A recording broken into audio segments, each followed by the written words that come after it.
বিড়ালকে ভালোবাসবেন। ও মুসলমান শুনে নাও, আল্লাহ নবীজি, ও মুসলমান শুনে নাও, দিলের কান্ডা লাগা শুনে নাও, পৃথিবীর মধ্যে মহামানব যারা আছে দুনিয়ার মধ্যে বিড়ালকে ভালোবেসেছে।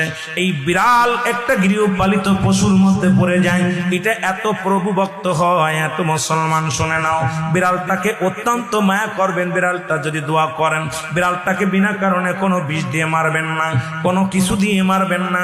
ও মুসলমান শুনে নাও, বিড়ালটাকে যত্ন করবেন। বিড়াল যদি অভিশাপ করে, বিলাই যেটা বলা হয়, অভিশাপ করলে সঙ্গে সঙ্গে আমার আল্লাহ কবুল করে নাই। বিড়ালের অভিশাপে মানুষ ফকির হয়ে যায়, বিড়ালের অভিশাপে মানুষগুলো ধ্বংস হয়ে যায়, বিড়ালের অভিশাপে দুনিয়ার সংসারের মধ্যে অশান্তি লেগে যায়।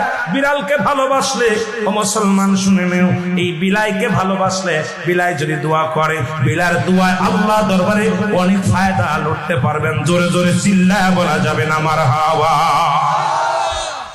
এখানেও নবী বিড়ালকে ভালোবাসতেন। এখনো মক্কা মদিনায় অসংখ্য বিড়াল আছে যারা মদিনায় গেছেন হজ করতে। আমাদের সভাপতি সাহেবও গেছেন। অসংখ্য বিড়াল গুলো দেখবেন মদিনার মনোয়ারায়, রাসূলুল্লাহর রওজার আশেপাশে, কাবা শরীফের আশেপাশে অসংখ্য বিড়াল। ধরে বলেন ঠিক কিনা? এত সুন্দর বিড়াল যারা মক্কা মদিনায় দেখে আসছেন তাদের কাছে জিগাইবেন বিড়াল আছে কিনা আছে। এই বিলাইদেরকে ভালোবাসবেন, বিলাইকে অভিশাপ দিবেন না। একবার এক মহিলা অমুসলমান রাসূলুল্লাহর কদমের মধ্যে একজন বিড়ালকে বিষপান করায় মেরে ফেললো।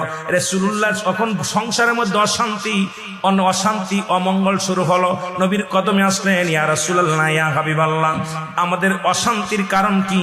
জিবরিল আমিন এসে বলে, ইয়া রাসূলুল্লাহ, ইয়া হাবিবাল্লাহ, উনি যে বিড়ালটাকে পালন করতেন, ওই বিড়ালটাকে অনেক কষ্ট দিয়ে মারছে, খানা দেয় নাই, ঘরের ভিতর আটকায় রাখছে, নির্যাতন দিয়ে মারছে। এত কষ্ট পেয়ে বিড়াল ছানাটা মারা গেছে। ওই বিড়ালটা বরদোয়া আল্লাহর দরবারে কবুল হয়ে গেছে। তওবা করছে, তওবা করার পর নবীজি নিজেই বলছে বিড়ালকে ভালোবাসো। আর নবীর সাহাবী আবু হুরায়রার কোসের মধ্যে একবার বিড়াল নবীজি আলোচনা করতেছিলেন সাহাবীদেরকে নিয়ে। বিড়াল ছানার পিতা আবু হুরায়রা, আল্লাহু আকবার বলেন না। বিড়ালের পিতা হঠাৎ করে কোসের মধ্যে বিড়াল ডেকে উঠছে। নবীজি বললেন, এ আবু হুরায়রা। সবাই আশ্চর্য হয়ে গেলেন, এবার বিড়াল ছানার আব্বা কি ডাক। হঠাৎ করে আব্দুস শামস আব্দুর রহমানের কোসের ভিতর থেকে একটা বিড়াল বাইর হয়ে আসলেন। নবীজি আবু হুরায়রা নাম দেয়া পর উনি বললেন, ইয়া রাসূলুল্লাহ, ইয়া হাবিবাল্লাহ, আজ থেকে আমার সমস্ত নাম আমি অফ করে দিলাম। আমার নবী আজ থেকে বিড়ালের বাবা বলে আমারে ডাকছে, আমি বিড়ালের বাবা হই।